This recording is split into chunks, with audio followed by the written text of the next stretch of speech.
Hi, I'm Yvonne Webb of Action Coach Business Coaching. And I'm Stuart Clark, the Managing Director of Russell & Russell, and we're the co-hosts and sponsors of the Glasgow Business Stories podcast. If you're enjoying Glasgow Business Stories, then why not subscribe to the channel? There's new videos dropping every fortnight with great business stories from great business owners, so we don't want you to miss out. Gareth, welcome to Glasgow Business Stories. Thanks for joining us today. Thank you very much. So let's start off by you telling us who you are and what you do. So my name is Gareth Sandler. I'm the founder and CEO of a company called Orrjo. We are a specialist in go-to-market. So we have everything from sales and marketing internally, and we help companies grow. And that's an unusual name. Tell us where that came from.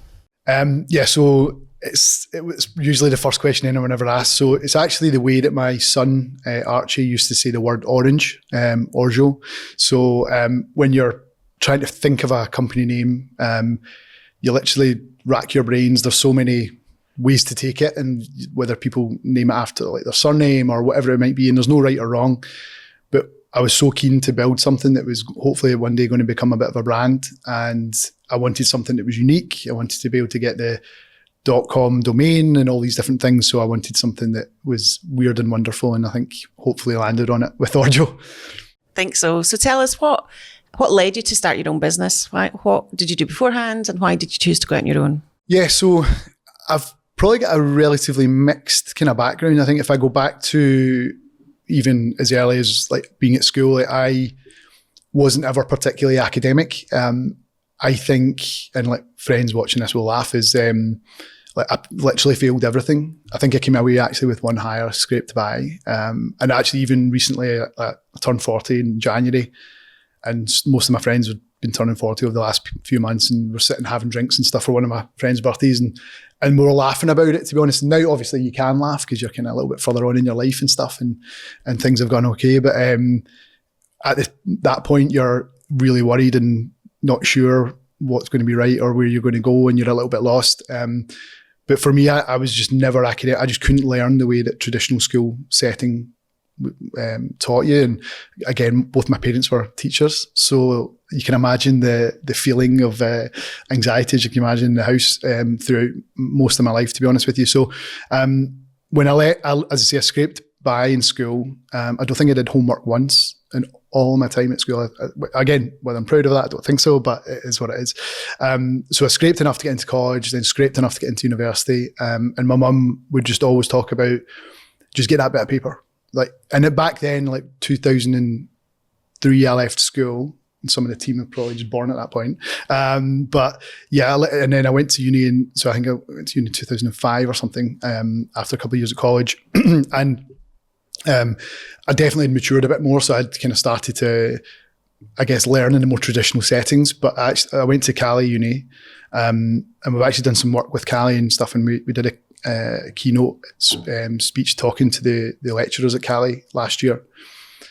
And it was a really positive thing to look back on, because it was the first time in learning or in kind of education or higher education that I actually enjoyed it, because it was much more practical. So it was a kind of general business degree, really. We set up a business during our time there and stuff. So I got a taste of lots of different things like marketing, retail, all these different things. And actually when it was able to apply things in a practical way, I could actually then start to kind of flourish a bit and actually show what I could do, rather than just behind a textbook and learning and that kind of memorizing to pass a test. My brain doesn't work like that. And as you guys will begin to know. As I say, so from kind of higher education, I kind of scraped by enough, but I started to get a thirst for it, and I started to enjoy. I've always worked as well. So from very young age, probably too young to work, I was working. Because I always wanted to have money. I always wanted to be able to do things. And I think combining those things, so the visibility of what you could do in business and stuff, and just how creative you can be, combined with, I guess, my work ethic. Practically, I then was looking around at the world of work and really not knowing what direction to turn. I actually started in a commission-only sales job, which was brutal, but I learned a lot. So it was probably maybe, as I say, I've got some fond memories, not a huge amount, certainly not money, but it was a lot of learning in that environment. But it kind of taught me that, one, I could sell, I could communicate well, and I could talk to people. But again, it was just not the environment that was particularly positive. So I then actually started my own small business with a friend. It was a contract cleaning and car valeting business. One, because we had no money to set anything up, so it had to be a low startup kind of point.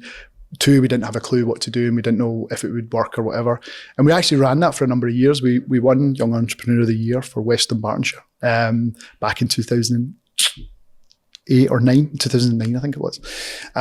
So there was, I'd kind of got a taste of entrepreneurship at that point, and being able to sell, being able to be flexible, being able to be creative and stuff. Again, I didn't make a huge amount of money, enough to get by just, but I knew that I needed to move into learning more about business and understanding like what you do. And I was really keen to get into something a bit more consistent, a bit more,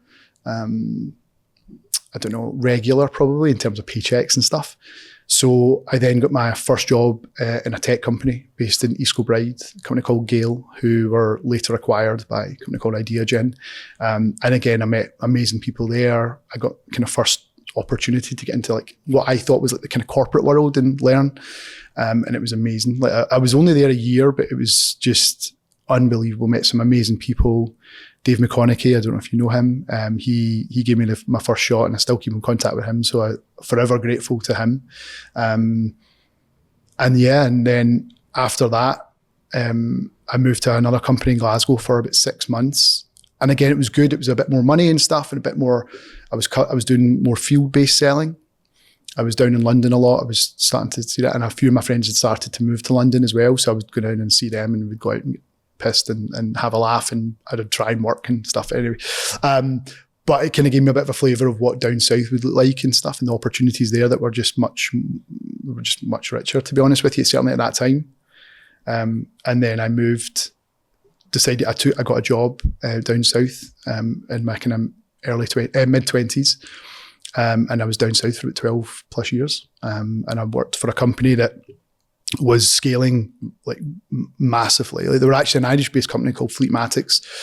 They were scaling massively, certainly in North America. After about 6 or 9 months after I was there, we then IPO'd. And again, it was just boom from there. We were absolutely, and it was not always the best environment. There were some people there that weren't great, but I learned a lot. I got a lot of, I was able to start earning some decent money. And I finally found, I thought, a company that matched my ambition as well, which was great.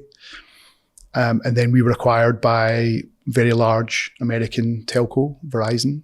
We were then in their small software division of the business.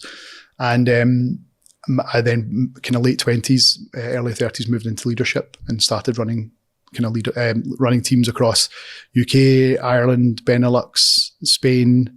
And then I had a lot of kind of opportunity to travel to the US and stuff as well. So that's kind of where it came from. And I've always been in that tech space from a sales and marketing perspective. And we'd used a lot of agencies in the past, and we'd invested tens, if not hundreds of thousands a month on agencies. But I felt as if there was an opportunity to do it better. And that's really where Orrjo came from. I didn't really know exactly what Orrjo would be.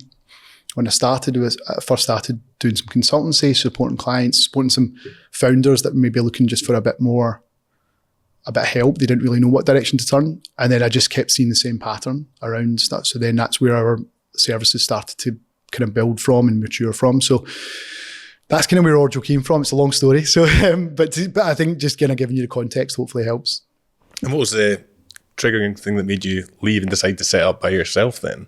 When I was moving back to Glasgow, well, I mean, to be honest, I'd always wanted to do my own thing again. Like, that was pretty clear. And I'm not the most corporate guy. I enjoy I don't have any negative like thoughts, or when I look back and reflect, it was an amazing place, and it was unbelievable the opportunities I got at a young age. The money was really good. Like, there was loads of upside. But the way my brain works, like, I push and challenge the status quo a lot, and that's not always great in corporate. And I knew that in working in a company, I would do really well, and as I say, I was fortunate. Well, I say fortunate, I worked fucking hard for it, but I was earning a lot of money. But I knew it wouldn't ever, in my opinion, be like life changing money. So, and again, not everything's based on money, but I've had it and I've not had it, and I prefer one of them. And I like to be able to have options. I like to be able to do whatever I want. I like to be able to just choose when I do things and why, and not have to worry about stuff. That's the position I can always want to be in, and that's, I guess, one of the outcomes I was hoping would come from a business. And it was one of those things, like, when I remember when I started, like, the way I looked at it, it was like, worst case scenario, I'll go and get a well-paid job again. Like, that's not that bad. Like, so there wasn't massive risk. Now, I didn't have like, I'd actually just bought a place in Glasgow and renovated it, so all my cash was tied up in that, which wasn't great timing. But saying that, like, there wasn't, in my opinion, huge risk, really. There wasn't, and do you know what I mean? Like, and I'd still, when I first started the business, I was interviewing, I was probably going to get offered a job, but it was back in London and stuff. And I felt as if I didn't try, I would always look back and be like, fuck, what could that have been? And so, as I say, my vision was always to build something really special. For me, the downside was worth rolling the dice on. And a couple of times you mentioned, some of the places you worked didn't maybe have the most positive environment. How did that shape your kind of vision for the business and how you set it up? Was that something that you had front and center, or was it something you just kind of thought? Yeah, I mean, going back to the kind of early points, I remember when I first moved south, like, there was a few people that were just like real bullies, like really just really nasty, like really toxic. And it was really hard to be around that. And I actually remember, like, when I first moved down there, I went on my own to begin with. I remember, like, breaking down in a car park, like, fucking, like, what have I done here?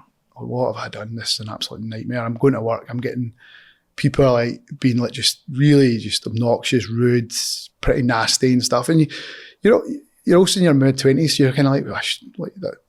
I don't know. It's like school stuff almost, but I was just like, this is ridiculous. So there was a big point at that time. I was just like, I don't know if this is right. I don't know if I've made a bollocks of this one, and I was like, I've just got to keep going. I've just got to keep going and just persevere. And then I started doing really well, to be fair. I started, from a sales perspective, started really smashing numbers. And things just get easier, because in the sales world, if you're doing your numbers, like, nobody can say shit to you. Mm-hmm. Like, and again, like, but the lesson I learned though was just being nice and being kind to people was just always the right way to do it. Not that I didn't know that before, but geez, like, when you really were in that environment, I wouldn't want MD to be in that environment. It was just really, really toxic, really horrible. So that's definitely shaped the way I lead the business and run the business. And I think, like, it's something I think about a lot, to be honest with you. So paint the picture then. You're back in Glasgow. You're maybe getting a job, maybe not. What made you say, no, this is what I'm doing, and start the company? Started getting some traction. So, again, I've been, I don't know if fortunate, so I'm not sure, but over the last number of years, I've built up a really strong network of people I've worked with, whether or just maybe friends that work in different companies and stuff. And I'm really fortunate, like, a lot of my friends are in the same, not the same, well, they are mostly in tech, and we're all really hungry. We're all really ambitious. So it's like, and it's amazing when you put yourself out there and you try and you keep going, things just start to happen. You start to build momentum. Things start to kind of come back to you, but it takes time.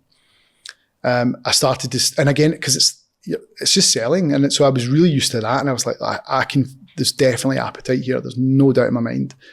And then I started to, as I say, have some really good meetings. Some would go well, some wouldn't go well. And then people started saying, oh yeah, I'm keen to, like, move this to the next level now. Started submitting some proposals, and bear in mind, like, we didn't really have a business. Like, it was just a couple of ideas. Like, yeah, can you do that? Yeah, I can do that. No problem. Of course we can do that. We've done that loads. Mm-hmm. All built, on kind of, I guess, past the work that I've done and I know I'm confident and competent to do. But it started really as me doing, as I say, we're doing some consultancy, helping some companies. And then actually the very first kind of longer term kind of contracts we won, I was doing the selling. So when I was at Verizon, when I left Verizon, I was running a team of 150, 160 people, back to then selling and just basically charging a day rate. And I'm like, oh, and I was like working, so I'd kind of doing whatever, 9 to 5 or 9 to 6, whatever it was. So I'd get up early, have breakfast with my son, then I was renting a space, a desk in East End of Glasgow, in a kind of shared working space. And I'd work from 9 till 5 and then come home, have dinner with my son, and then I'd go back on LinkedIn and start trying to build the business, whatever it actually was going to be. And the guys will laugh, like some of the early posts and stuff we put out, it was all me, and it's so bad. Like, it's so bad. We should bring them back out after this releases, actually. No, I don't think they'll let me. It'll really impact the brand. But no, it's funny looking back, and I can look back and laugh, but because I've got a team that are amazing, like and I know where my strengths are, and it's not that. And again, it just kind of snowballed from there, really. And we just, again, more traction, more people were wanting to talk about stuff and have meetings. I would then travel to London and different things. And bear in mind, like, we started making money quite quickly, actually. And as I say, I had money anyway, kind of saved and stuff, but not forever money by any stretch. So we had to start making money pretty quickly. And then I'd build out all my time, and then I had to start recruiting. And the first hire was an interesting one. She worked for us for 10 days. She was only actually managed to work for 3. She got on in 6, 7 of them. So not my best hire I'd ever made. But it was one to look back on, and thankfully our attrition is very, very low. But again, that's the team that do all that. So and I think, like, when you look back and reflect, and I don't do it that often, to be honest, but it's when you start to see traction and momentum, it gives you that confidence to be like, yeah, there's something here. If you see none of that, then you should probably put a pin in it.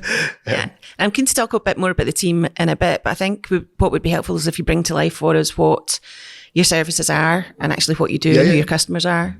Yeah, for sure. So ultimately, we work with companies mainly in tech, but not completely. Like, not we are pretty agnostic in that sense. But ultimately, the way we look at it is we help companies grow. Now, every company we work with is different. They're maybe a different stage in their journey. There may be a well-funded startup to a Fortune 30 corporate, right? And we've got both sides of those and everything in between. So our job is we will look at every business in its in isolation and review that. And we run a lot of research and intelligence to understand exactly where they are, where they're trying to get to, and how we believe we can help get them there. So that's the kind of first component of the business is an intelligence kind of research layer that we've brought into the business, which has really transformed what we do and how we do it. Then internally, we have everything from content studio. So we don't outsource anything. We have the team that can build anything from brand, websites, sales collaterals, sales decks, any type of digital asset, photography, videography, production. Again, because it's such an important part of today's sales and marketing world that we needed control over that. The third pillar is demand gen. So that's where we help our clients create demand in their product or service. And we do that through whether it be in-person events, virtual events like webinars, running email campaigns, LinkedIn campaigns, different things. And then the fourth pillar, which is the reason most people come to us initially, is the lead generation component. So that's where we're booking like qualified meetings with their ideal client for them on their behalf. And we work with companies, as I say, that are all different. And they've got maybe different types of internal teams. They've maybe got big marketing departments, but small, maybe sales resource or the flip of that. So we basically build like a bespoke plan and strategy around their business, and then we actually execute it. And typically the best clients really for us and us for them is long-term partnerships. The clients that we work with over a long sustained period of time, because ultimately, like, growth isn't something you turn on and off. It's something that a business needs always. And if you're not growing, typically you're starting to go backwards at some stage. So our job is to strategically understand like where they're trying to get to. And that could be, we've got some clients that are building to exit. We've got some clients that are building profitable revenue for, shareholders or whatever it might be. So our job, I guess to say, is to really understand them in isolation and build that plan specifically for them. I think one of the big positives we've got is I spent so long in corporate, so I understand how these businesses operate, understand the pressures you get from board and investors and shareholders. So I'm well versed in having those conversations and having those tough conversations, which it's just not. It's just a honest, transparent conversation, and you can see it as a tough one if that's what you choose to see it as, or you can just see it as like, well, they've got a specific job to do. Can we help them or not? We're very transparent how we work. If clients are right, great, and there's a really long partnership. If it's not the right fit, then we also say that. And again, that's served us really well, to be honest with you, having that kind of honest and transparent outlook on things. We work with clients globally. So we have clients in the US, Canada, across the UK, Europe, Middle East, and a really diverse portfolio. And again, that was very much on purpose so that we didn't put all our eggs in one basket if certain markets are hit. But yeah, we've the clients we've got and built are amazing. They are, and yeah, fortunate to be in the position we're in, and sometimes it feels like we're punching above our weight. But I love that. Yeah. And how many in the team now? So I got this wrong this morning when I was asked. So I think it's 34 now. Yeah, there's 34 of the team. And having managed that team of 150, and rising to that, then make it easier to, when you're taking on starting your business, normally when you take someone on, it's a bit like nerve-wracking. It's like, oh God, how do I manage this person? How am I going to be able to? Nah, it wasn't nerve-wracking. I think, I've kind of been exposed to all kind of levels of it. So I wasn't ever nervous about that. I think payroll maybe is a different nerve now more than anything. But again, we wouldn't be where we are without the team.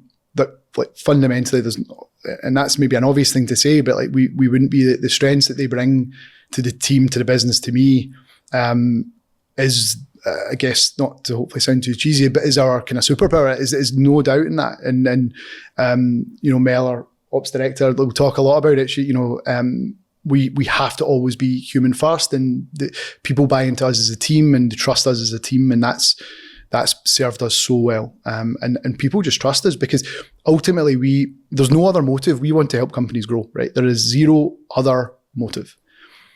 And the quicker organizations trust that, the better it goes. And it's no doubt. It's a win-win situation. It is, well, totally, 100%. So that's gone really well. And I think, as I say, we're continuing to expand. One thing that we're really proud of is a lot of the team that are in leadership, all bar one that are in leadership positions have come from individual contributing roles. So they've been developed and progressed through the business, which is amazing. And a lot of them are in their first time leadership roles and they're doing amazing work. And we're not the kind of business where you have to pretend to have it all figured out, right? And I've worked in companies like that. You've got, and you come in one day and suddenly you start wearing a suit. You know what I mean? It's just not like that. I'm the first one to say I don't have the answers. I'm the first one to come to the guys for help. I'm very open, very transparent with that. And I'm very comfortable to I guess, be as open and transparent as that. I think a lot of people would see that as weakness. I've never seen it like that. And I think maybe it's because I've fucked up so much in school. Sorry, I should need to stop swearing. So yeah, I'm very, very comfortable with that position. And I think the team then are able to make mistakes and they're able to try stuff and they're able to figure things out and pivot and go again. And they're in a safe environment that can be done. So yeah, we're proud of that as a company, I would say. And I think another thing that we love is that it's a very diverse team. We don't have, often sales environments are very male orientated. And, certainly when I moved south, it was like that. And some of the early teams I was in, even in Glasgow, was like that. And hopefully the world's changing a lot in that sense, but we're very diverse and there's some of that. Well, usually it's on purpose because we pick the best people that are the right fit for us, and they're going to take us to the right place. So that's something that, again, that we are proud to build and create in that environment. And how's your role changed, from starting off and selling and probably delivering the work to actually now CEO, and how easy has it been to separate yourself from the doing? Yeah, I mean, I don't know, the team can maybe answer that. I don't know. I think, I'm still involved in a lot. I try, but often they just tell me to go away, which is great, because I'll break it. So I trust them to execute. As I say, these guys run day to day. My role really is in growth, again, because that's the bit I enjoy. That's the bit that I'd argue I could outwork anyone when it comes to it, because I just love it. The thrill of selling for me is something I don't think will ever go away. So, that's probably the bit I spend most of my time in. Once we've hopefully won a client, then it passes to Mel and the team, and they execute all the good stuff. I guess that's where my kind of role is more. Well, it's always been that, but it's more heavily on that now, because we've got, I guess, more layers within the business that help manage some of the team and the development and the training and different things. And I come in and support where I can, but these guys are far better than me. And having been in your offices, I've gone in and I could feel almost the culture. Is it palpable? Help me understand how you build that. How do you maintain that culture day in, day out within the team? First of all, it's real. So I think the big mistake I think a lot of people think of when it's culture is you buy some pizzas and you get a table tennis table and you've got culture. It's just ridiculous, right? And there's some massive companies that you could reference on that, right? For us, it's about being kind. It's about looking after people. It's about supporting people. It's about creating an environment where people can make mistakes and not get, nailed to the wall on it. We're very driven. We're very competitive. There's nowhere to hide on results, but in a good way. So again, even as an example, we've built our own tech that we use internally that hopefully will come to the market soon. But and it helps gamify a lot of the things that we do. It helps drive continuous improvement. It helps review things and give people coaching moments that people can then take and develop. And I think we just try to have fun where we can. Again, the team are unbelievable at doing that. And as I say, when you go in there, it's not and I don't think I'm biased saying this, but it's not a normal environment, in my opinion. And again, people might say otherwise, but people go in there, they're supportive, they want everyone to win. There's nobody that's out to get each other. And I think probably, if anything, I've maybe helped create that environment that it is a safe space, and it's people can hopefully develop and flourish, and they've seen people progress into new roles and continue to challenge and stuff. And we try to give people those opportunities where we can. And we're just very open and honest, very transparent. When things are going well, we tell them. When things aren't going well, we tell them. And as a team then, as a unit, we pull together. And that's pretty rare. But that's all the stuff that builds a culture. Because today, we set a competition. Was it Tuesday or Wednesday? We're right, let's really inject some fun into this. And we knew we were obviously coming here, and I was like, this is near the big slope. They do £5 margaritas. So I was like, right, whoever is the winning team, come and join us at 3:00. We'll get a load of margaritas and probably drink Glasgow out of tequila, and we'll have some fun. And the results were it's amazing. So it's funny what drives people. But again, we just try to have fun. But again, you can only do that if you actually know the people and you actually get to know what actually motivates people. And I think that's a mistake a lot of folk do. They try to broad brush things and assume what someone is motivated by is what everybody's motivated by, but that's just not the case. And I guess you're not putting the brakes on anytime soon in terms of sales. So how do you see maintaining that culture changing, or how are you going to have to adapt to how you approach that if the team is 60, 70, 80? Is there going to be a difference? I mean, for sure, I think there will be changes just naturally. I think I've definitely there's a lot of responsibility on me, or it stops with me, to make sure that environment is still like that to an extent. Obviously, as you grow, things have to change, and you can't be as scrappy as startup-y and stuff. It's just, you just can't. So I'm very aware of that. I'm used to that environment as well. Don't know if I love it as much, to be honest, but anyway, but I think, again, there's certain things we just fundamentally not change. We won't change who we are. We won't change how we talk to people, how we give people opportunities, how we hopefully help develop them and stuff. And we've got, again, like our attrition is really low, like really, really low. And we're really proud of that. And again, it's not because we headlock people into staying. It's because hopefully we create an environment that they want to stay. And that helps everything, right? Because people just get better and better and develop and stuff. And don't get me wrong, we've lost some amazing people that have been with us at certain parts of the journey, and that point for them it stopped and they moved on to something else, and that's okay too. But as we grow, we'll obviously have more layers and there will be international expansion and different things. So there'll be new challenges that will come that we just need to take head on and have our plan in place, but ready to adapt, because that's just real life. You know, the plan is great, but never fucking works. Yeah. So there's a phrase out there, isn't there, that you're the average of the 5 people you spend time with. I think Jim Rohn said that. I'm interested in you as a leader. How do you develop yourself? Because obviously you've talked a lot about the team and their development.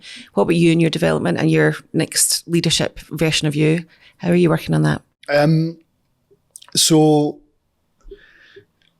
again, if you think about like when I was younger, like I never really enjoyed learning, but since I was, I don't know, maybe mid to late 20s, I've loved it. Like literally, I love learning. I love listening to podcasts. I love listening to audiobooks. I don't have the attention span to sit and read. I wish I did, but my brain just wanders and it starts thinking, it starts to solve another problem and stuff, or find another problem maybe. So just the way my brain, so I love going for a walk and listening to a podcast, and then I'll start slacking the guys, like, we need to do this. And like, for fuck's sake, he's obviously out on a walk or something.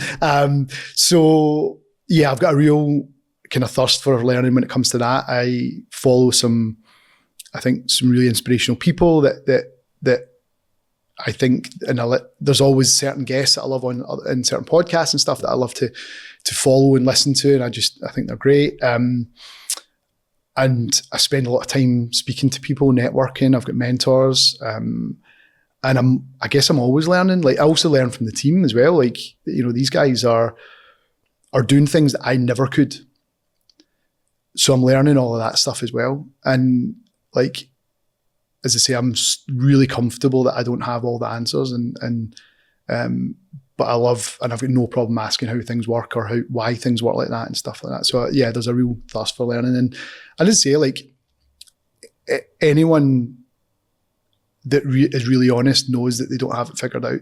Like no one does, literally no one. And I've been in rooms with billionaires, and they're so normal and so just don't have a fucking clue. And they just, you know, they try hard and they've worked hard and things have gone well and stuff. And that's been amazing to actually, that gives you a lot of peace that everybody's just trying to figure it out, and everybody's trying to do the best they can with what they've got at the time. And everybody makes mistakes, and, you know, hopefully you come back from it in a better way. I think sometimes I speak to team members, or they think, oh, you've got everything sorted out, you've got a plan for the next 5-10 years. It's like 90% of the job's firefighting and 100%, just dealing with what crops up. Absolutely, in the trenches. Like that's what I've got super comfortable with, in the trenches. Like, as I say, and I think maybe when I probably look back maybe when I was younger, looking at the leaders I had, probably assuming that as well, that they must know exactly what's happening. And don't get me wrong, like the way my brain works, like, I've always got a vision of what I want something to look like or something to be, but again, that's more just a thing that helps drive me and motivate me and stuff like that, rather than it being a defined plan. And so you've had brilliant success with Orrjo so far. You've done a lot in a short space of time. You're diversifying slightly, aren't you? You're looking at new projects. Yes, so very much still Orrjo 100%. But I'm involved in another company called Archangel. So I've always wanted to kind of pivot into product as well, so into technology. We do have technology that's coming through in Orrjo that's not quite ready to go to market yet, but we'll be there soon. But one of the products that we're working on is called Archangel. So it's archangelprotect.ai. And basically it's like an overlay an AI overlay into any CCTV camera that you have. So if you run maybe a busy pub or a hotel or a football stadium or anything like that, the AI will actually detect unwanted behaviours. So that could be anything from maybe aggressive behaviour, sexual harassment, drink spiking, anything you can imagine. On construction sites, it could be like people not wearing health and safety equipment and all that kind of good stuff. And what this tech does, it will detect immediately, and it will alert the person who needs to action that. So it could be like a security manager or a hotel manager, or whoever, a bar manager or something. So if something happens, so it alerts them in real time before something happens, before something bad happens. So CCTV is amazing retrospectively to look back at an incident that you've then got to give evidence to the police or something like that. This is designed to stop it and protect people. So it's unbelievable tech. Really excited about it. The partners I'm involved with there are amazing. So great bunch of guys, really ambitious as well, really hungry. So yeah, it's going really well. We launched on the 1st of April. It's very early, but the feedback from the market has been unbelievable. In terms of product market fit, is unbelievable. So I'm excited about that one. Sounds great. Well, look forward to seeing that coming to life, and good luck with Orrjo and continued success there. Thank you. One last question for you is, if we were to ask you what your guiding principle in business would be, what would you say? Be kind. Easy as that. That's Simple as that. That's it. Thanks for joining us today. Thank you very much. Thanks, guys.